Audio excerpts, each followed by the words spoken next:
What's going on, everybody?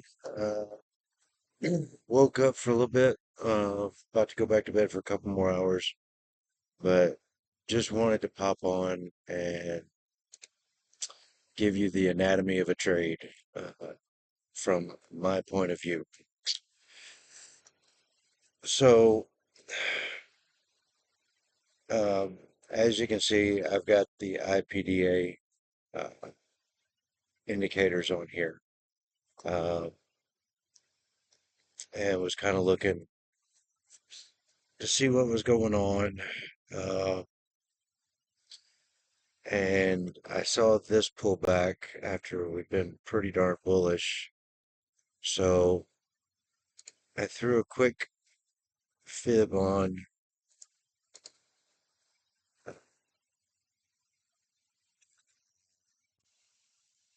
6-2 retrace,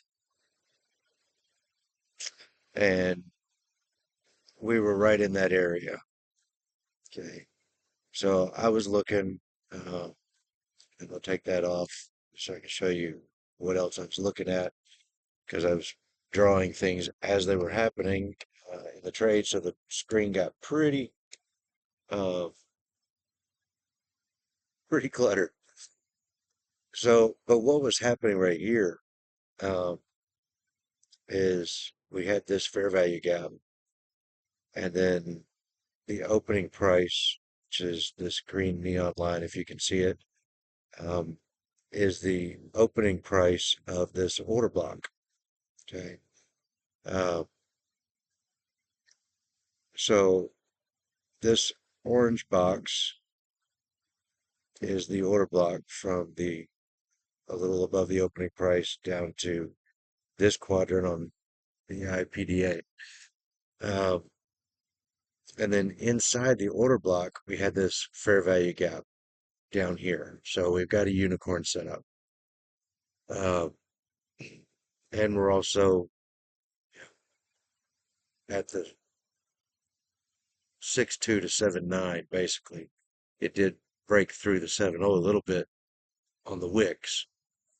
Um, but the first one came down, hit the order block, and closed above the midline of the fair value gap. The second one came down and basically touched uh, the fair value gap. Almost, not quite, but just about there. And then closed above the midline of this fair value gap. So this is when I entered the trade. Uh, Entry on that trade. Yeah, that's not right. I entered that trade on this candle. Okay. We came back down again, and my entry was 25 micros, 2.5 minis, and I'm on a $300,000 account. Um, so we came back in and touched it again, basically made a double bottom, but still closed above the midline of this fair value gap. Well, when this candle went up, it inverted this fair value gap, this bearish, and that's where I added 25. Okay.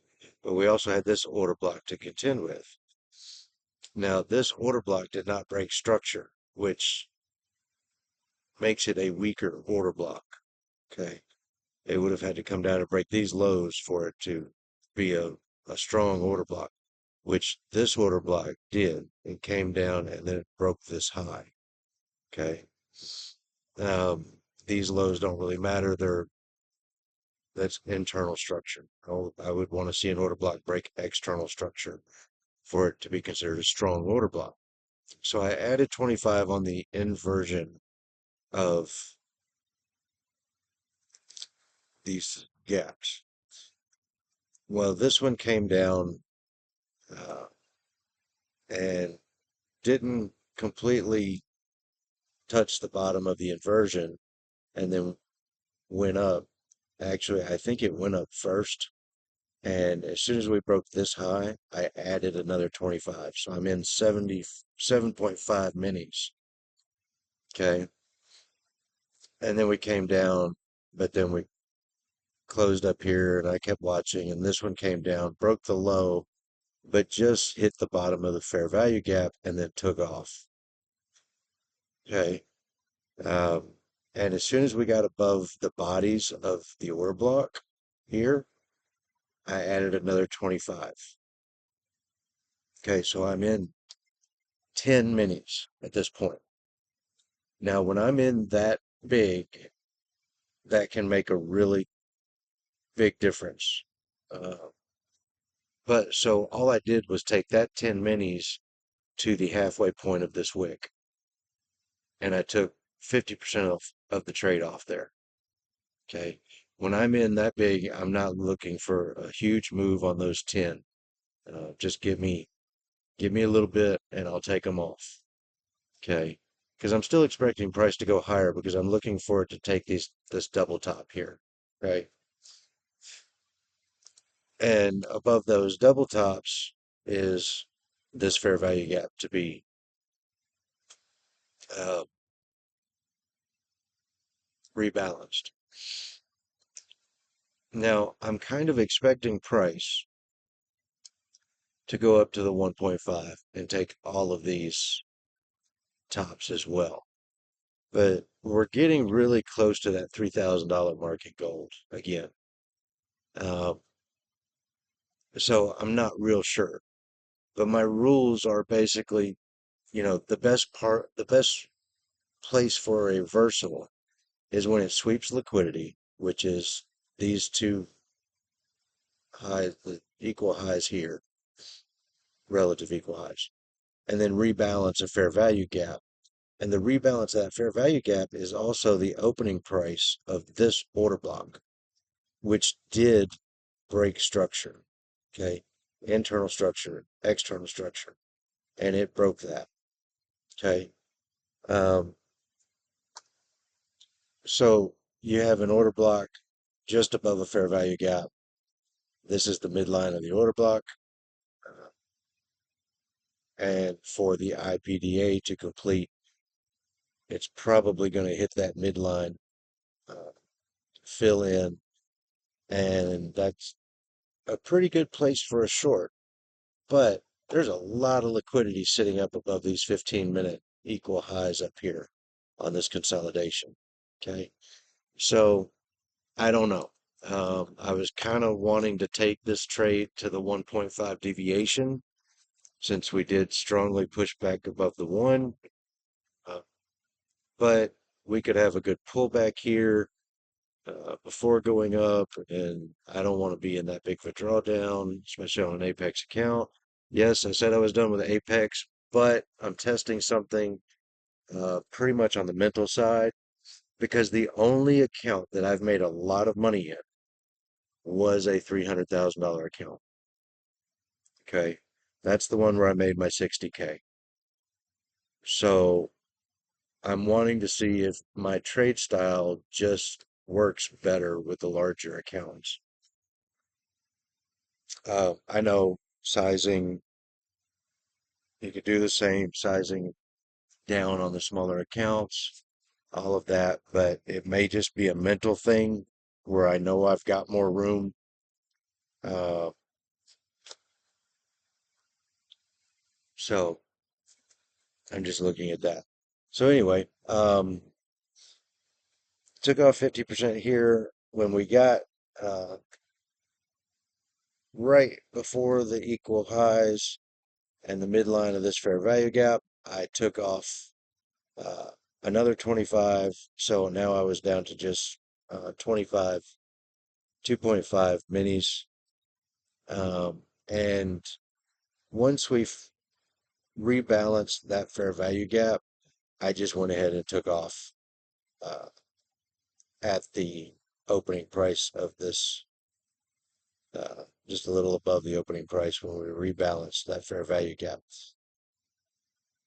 Just didn't want to risk it. I think, and it looks like, there is going to be more profit to be had here. But this is just where I think there's a really good uh, place for a reversal. So I just didn't want to risk it.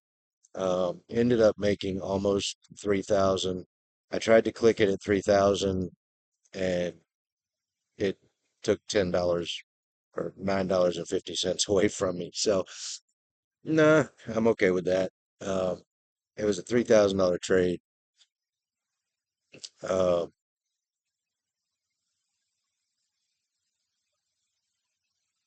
actually, I think it was a $2,500 trade. Yeah, it was because I had already made $500 before I went to bed. So that is the way I look at price and use my PD arrays, and everything worked out on this trade the way I expected it to. Uh, I love unicorns. They call them mythical animals, but they do exist in the market, and they are wonderful. Um, so yeah, that's it. I'm going back to bed. Get up around 2 o'clock in the morning and take off. I've got to get this load down to Florida now that the roads are somewhat clearing up. And I will see you guys in the New York session. And gals. And gals. I ain't sexist. I'm a Southern boy, so gals are included in you guys. Okay? Don't take offense, Jim. Don't think you would, but I just want to make sure. All right, everybody. I'm tired. I'm stupid. Uh, I will see y'all later.